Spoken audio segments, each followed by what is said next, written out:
Dear students of class 6, I am going to start chapter number 4 of your values. This is on page number 23 and the name of the chapter is Lali Loves Video Games. तो देखो, लाली एक छोटी सी लड़की थी और वो def और डम था. डेफ और डम मतलब गूंगी और डेफ मतलब जिसको जो सुन नहीं सकता, बहरा. देखो, चूंकि आदमी सुन नहीं सकता तो इसीलिए जो लोग सुन नहीं पाते वो बोल भी नहीं पाते, क्योंकि वो बोलना सीखते ही नहीं है. तो ये लाली एक छोटी लड़की थी जो गूंगा थी और बहरे थी. वो सब कुछ देख पाती थी, उसके आसपास क्या काम हो रहा है वो समझ भी पाती थी, लेकिन उसे अक्षर या नंबर्स, अल्फ़ाबेट्स या नंबर्स उसे लिखना नहीं आता था. उसको स्कूल में भर्ती कराना भी एक बहुत दिक्कत वाली काम था. चूंकि वो डेफ और डम थी, इसीलिए 7 साल की उम्र तक उसने कोई भी स्कूल ज्वाइन नहीं किया था. देखो, इस तरह की जो डेफ और डम बच्चे होते हैं, इनके लिए खास तरह की स्कूल होते हैं जहाँ पर ऐसे ही बच्चों को पढ़ाया जाता है. लेकिन लाली जहाँ पर रहती थी वहाँ पर इस तरह का कोई स्पेशल स्कूल नहीं था और इसीलिए उनके जो माँ बाप थे वो मजबूरान लाली को नॉर्मल स्कूल में ही लेकर जा रहे थे. लेकिन जहाँ पर भी वो जा रहे थे,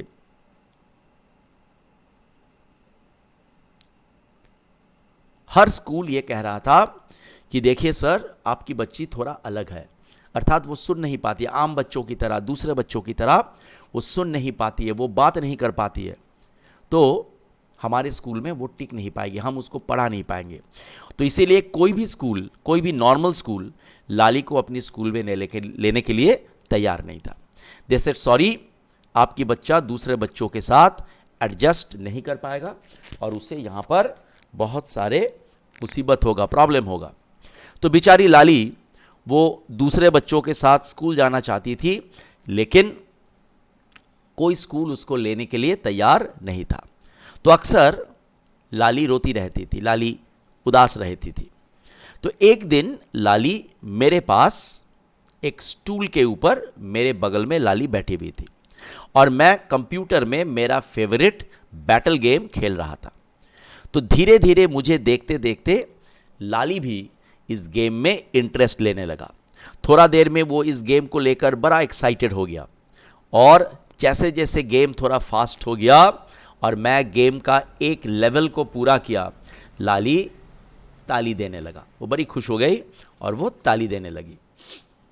जहाँ जहाँ पे मैं गलती कर रहा था, लाली क्या कर रहा था, विथ ए नेस्टी स्काउल, स्काउल माने गुस्से का आवाज़ वो मुंह से निकाल रही थी और वो मुझे बोलने की कोशिश कर रही थी कि मुझे ऐसा नहीं करना चाहिए. स्काउल माने जब हम लोग बैड टेम्पर में होते हैं, बुरे मूड में होते हैं, जो हमारी मुंह जैसा होता है उसको स्काउल कहते हैं.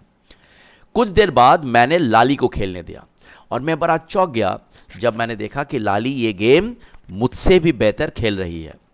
इनफैक्ट जिस तरह से वो सुन नहीं पाती थी या बोल नहीं पाती थी, लेकिन जिस तरह से उनका आँख और हाथ एक साथ काम कर रहा था वो परफेक्ट था. और जिस तरह से वो प्लान कर रही थी कि गेम में अपने दुश्मनों को वो कैसे मारेगी, दैट वाज रियली ग्रेट. तो मैंने लाली की पापा छोटू अंकल को बोला कि अंकल, आपकी लाली तो बहुत बढ़िया खिलाड़ी है और सारे चैलेंजेस को, ये गेम में जितने चैलेंज है सारे चैलेंजेस को वो बहुत जल्दी पूरा कर लेती है और सारे जो लेवल्स है गेम की, वो सारे लेवल्स को वो बहुत जल्दी पूरा कर लेती है.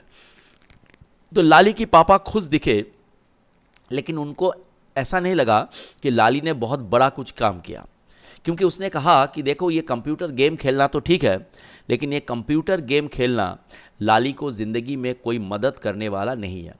तो लाली को पढ़ना पड़ेगा और लाली को लिखना पढ़ना सीखना पड़ेगा, लाली को मैथ्स बनाना सीखना पड़ेगा, तभी वो ज़िंदगी में कुछ कर पाएगी. तो अब देखो, तो मैंने सोचा कि लाली जब इतनी जल्दी कंप्यूटर गेम पकड़ ली, खेलना सीख गई, तो शी इज़ क्वाइट इंटेलिजेंट, तो उसको पढ़ाना, लिखना, पढ़ाना सिखाना ज़्यादा दिक्कत का काम नहीं होगा.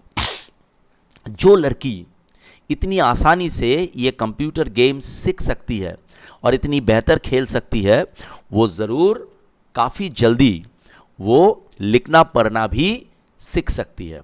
तो मैं लाली को अल्फ़ाबेट्स सिखाने की कोशिश की. लेकिन लाली बहुत ज़्यादा रुचि या इंटरेस्ट नहीं दिखाया।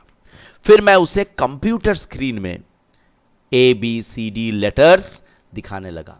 तो लाली जब कंप्यूटर स्क्रीन में लेटर्स देखा तो वो बड़ी खुश हो गई।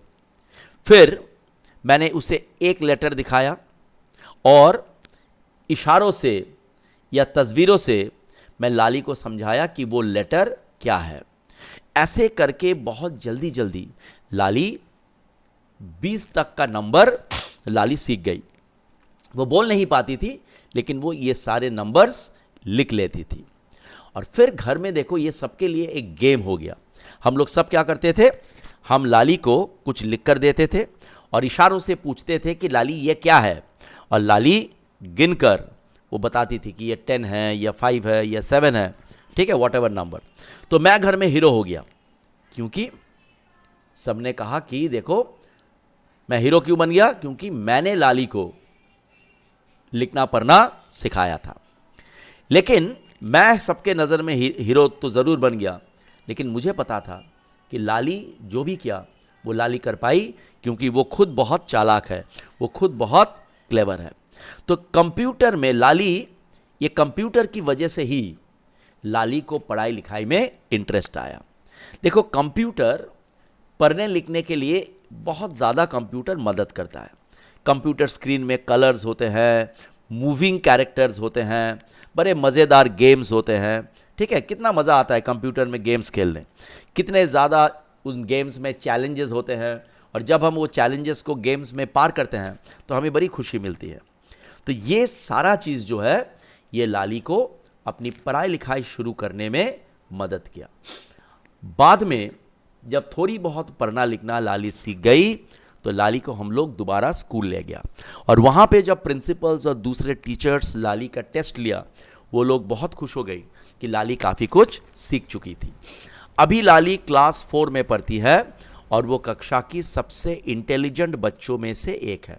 वो बोल नहीं पाती है, उसके बावजूद टीचर जब क्लास की बाहर जाती है, वो लाली को ही रिस्पॉन्सिबिलिटी देती है कि वो क्लास को शांत कराए। लाली क्लास की मॉनिटर है। तो देखो, इस कहानी से हम लोग क्या सीखते हैं कि जो बच्चे फिजिकली चैलेंज्ड है, मतलब कोई सुन नहीं सकता, कोई बोल नहीं सकता, या कोई देख नहीं सकता, या किसी के हाथ नहीं है, टांग नहीं है, ये बच्चे भी नॉर्मल बच्चों की जैसा ही जीवन बिता सकते हैं। और अगर हम कंप्यूटर की सही प्रयोग करें तो हम बड़ी आसानी से इन बच्चों को पढ़ाई लिखाई, कंप्यूटर की मदद से हम ऐसे बच्चों को पढ़ाई लिखाई सिखा सकते हैं। तो ये हो गया तुम्हारा chapter 4। In the next video, I'll be discussing the next chapter, that is chapter 5. Okay, thank you so much.